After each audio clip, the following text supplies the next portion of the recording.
شیخ جزاک اللہ، بس آخری ایک سوال پوچھنا چاہوں گا. بہت سے لوگ یہ سوال کرتے ہیں کہ قرآن کو کہاں سے پڑھنا شروع کریں؟ کیا مکی سورہ 30ویں پارے سے ہم ٹرانسلیشن پڑھنا شروع کر دیں یا سورہ فاتحہ سے ہی شروع کریں؟ اور آپ کے نزدیک میں پرسنل آپ سے پوچھنا چاہوں گا بیسٹ ٹرانسلیشنز بھی کچھ بتا دیں، کچھ مختصر اگر کوئی تفسیر پڑھنا چاہے اس پہ بھی گائیڈ کر دیں. دیکھیں جی، سب سے پہلی بات تو یہ ہے کہ قرآن کو کہاں سے شروع کرنا چاہیے. دیکھیں، پہلی جو وحی تھی نزولی اعتبار سے وہ چلی گئی 30ویں پارے میں. صحیح. تو اس کا مطلب ہے نزولی ترتیب اس وقت کی حکمتوں کے مطابق تھی. صحیح ہو. توقیفی ترتیب یہ نبی کریم صلی اللہ علیہ وسلم نے اللہ کے حکم سے لگائی ہے. بالکل ٹھیک. ٹھیک ہے، یہ کسی انسان کی دیوی ترتیب نہیں ہے. یہ لوح محفوظ والی ترتیب توقیفی نبی کریم اس کو توقیفی اس لیے کہتے ہیں کہ نبی کریم صلی اللہ علیہ وسلم کی روایت پر موقوف ہے. لہٰذا یہ ترتیب کہ فلاں صورت شروع میں آئے گی، فلاں اس کے بعد آئے گی، یہ ساری ترتیب گویا اللہ کی طرف سے نازل کرتا ہے. صحیح ہو. اور نبی کریم صلی اللہ علیہ وسلم بتایا کرتے تھے کہ یہ آیت فلاں آیت سے پہلے، فلاں آیت کے بعد. لہٰذا وہ جو آیات کی تعداد کا اختلاف ہے نا کہ 6000، یہ بہت سارے، ایک یہ غلط فگر ہے 6666 لوگ کہتے ہیں آیات، یہ تو بالکل غلط ہے. 6234، 6235، 6236، صحیح. یہ 3 فگرز. ٹھیک ہے. یہ جو 34، 35 اور 36 کا اختلاف ہے یہ بھی روایت پر موقوف ہے. اچھا. یعنی بعض آیات کے بارے میں یہ روایات ہیں کہ نبی کریم صلی اللہ علیہ وسلم اس کو ملا کے پڑھا. بالکل ٹھیک. کبھی ایک روایت ہے کہ اس کو توڑ کے پڑھا. صحیح. لہٰذا وہ 2 آیتیں ہو گئیں. صحیح. کہیں ایک آیت ہو گئی. لہٰذا 34، 35 اور 36 کا اختلاف. صحیح. اس کا مطلب یہ ہوا کہ یہ جو ترتیب نبی کریم صلی اللہ علیہ وسلم نے لگوائی ہے، اس کا آخر کوئی مقصد ہے. ہمیں جو قرآن دیا ہے اس ترتیب سے دیا ہے. صحیح. تو اس کا کوئی مقصد ہے نا. صحیح. سورۃ البقرہ، سورہ آل عمران، سورہ نساء، سورہ مائدہ، ساری کی ساری مدنی صورتیں ہیں. صحیح. ٹھیک ہے جی. لہٰذا بعض علماء کا خیال بھی یہ ہے کہ پہلے مکی صورتیں پڑھنی چاہیے، 30ویں پارے سے شروع کرنا چاہیے. جی. حفظ والے خیر اساتذہ جو شروع کرواتے ہیں بیک سے، اس کا تو میرا خیال ہے ایک لاجک بنتی ہے کہ چھوٹی صورتیں پہلے بچوں کو آسانی سے یاد ہو جاتی، انکریج کرنے کے لیے. وہ تو خیر بات سمجھ میں آتی. لیکن ترجمہ پڑھنے کے لیے بیک سے شروع کریں. میرے خیال میں تو آپ 30ویں پارے کے الفاظ جو ہیں مکی صورتوں کو زیادہ مشکل ہیں، اور آپ جب مکی صورتوں سے شروع کرتے ہیں تو زیادہ مشکل الفاظ سے آپ کو شروع کرنا پڑتا ہے. مدنی صورتوں کے الفاظ کمپیریٹیولی آسان ہیں. صحیح. اور زیادہ قابل فہم ہے. لہٰذا میرا خیال یہ ہے کہ قرآنی ترتیب جو توقیفی ہے اسی پر اعتماد کرنا چاہیے. زبردست. اور اس ترتیب میں بہرحال حکمت ہے، اور اسی ترتیب سے ہی پڑھنا چاہیے. بالکل. اور میں تو سمجھتا ہوں کہ یہ ایمان رکھنا چاہیے اس بات پر کہ جس ترتیب سے قرآن ہمیں ملا ہے اسی میں خیر ہے. بالکل ٹھیک. لہٰذا اپنی ترتیب بنانے کی کوشش نہ کریں. صحیح. اور نہ ہی ترتیب نزولی پہ جانے کی کوشش کریں، بلکہ ترتیب توقیفی جس ترتیب سے ہمیں قرآن ملا ہے اسی سے شروع کریں. انشاءاللہ اسی میں برکتیں ہیں اور اسی میں خیر ہے. زبردست. رہ گئی بات وہ کہ اگرچہ اب بھی بہت سارے ترجمے، اب یہ لیٹسٹ جو قرآن پاک کا ترجمہ مختلف یہ کالجز میں، اسکولوں میں شروع ہوا ہے، اس میں بھی اب جو نصاب امپلیمنٹ کیا گیا ہے، مجھے پتہ چلا ہے کہ اس میں بھی پچھلی صورتوں کو پہلے اور شروع والی صورتوں کو بعد میں. تو میں تو اس پہ بلیو نہیں کرتا. میرا تو ایمان یہ ہے کہ قرآن کی اسی ترتیب میں خیر ہے.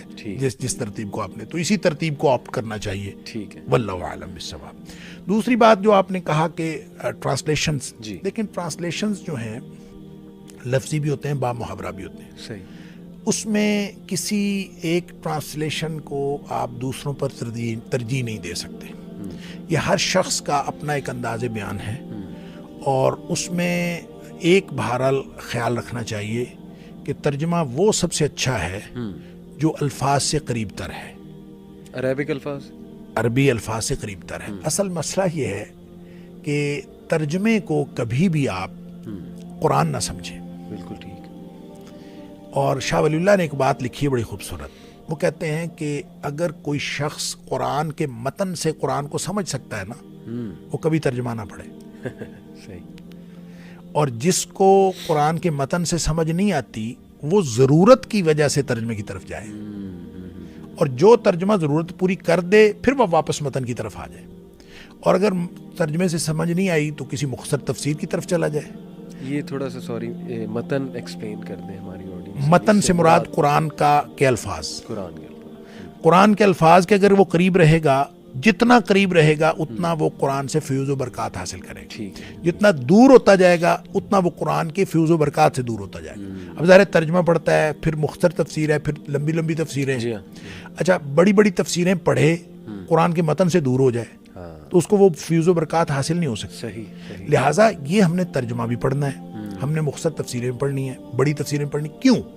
صرف اپنی ضرورت کے, ہم اجمی ہیں, ہمیں سمجھ نہیں آتی, تو ہم نے ضرورت کے تحت اس سے دور جانا ہے. ٹھیک.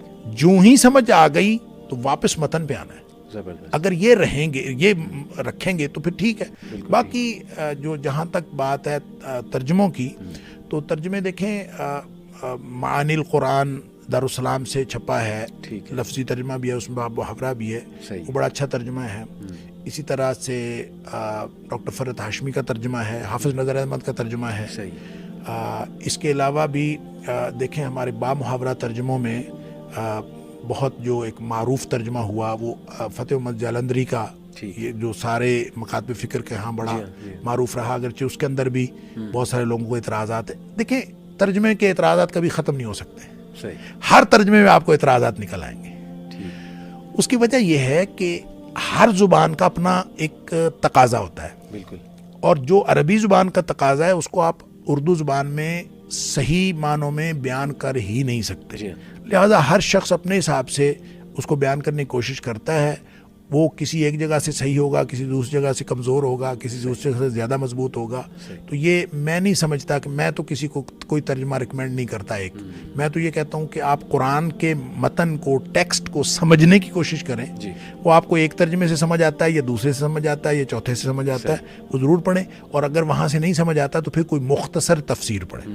مختصر تفسیر سے اگر سمجھ آ جاتا ہے تو پھر واپس آ جائیں ٹیکسٹ پہ, نہیں تو پھر آپ لمبی تفسیر پڑھ لیں, پھر واپس آ جائیں. جتنا زیادہ آپ قرآن کے ٹیکسٹ کے قریب رہیں گے تو بہتر یہ ہے کہ عربی سیکھیں, عربی سیکھ کے خود اس کو سوچ سمجھ کے پڑھنا شروع کریں. یہ زیادہ بہتر ہے, بجائے اس کے کہ آپ ترجموں کے, اردو ترجموں کے اوپر کسی کے بھی ترجمے پہ اعتماد کرنے کی ضرورت نہیں ہے. خود عربی سیکھیں اور اس کو سوچ سمجھ کے پڑھنے کی کوشش کریں. انشاءاللہ اس میں زیادہ خیر و برکت. انشاءاللہ. جزاک اللہ خیر شیخ, بہت مزہ آیا. یقین کریں, امید ہے کہ بہت سے کنسیپٹس لوگوں کے کلیئر بھی ہوں گے, اور بہت سی چیزیں کافی عرصے سے ڈسکشن چل رہی تھی تو آپ نے بڑے اچھے سے کلیریفائی کیا کمپریہنسولی. اللہ تعالیٰ آپ کے علم میں, عمل میں برکت ڈالیں. انشاءاللہ تعالیٰ آپ کو دعوت بھی دیتا رہوں گا. تو بہت بہت شکریہ شیخ. بارک اللہ فیک. السلام علیکم ورحمۃ اللہ وبرکاتہ. وعلیکم السلام.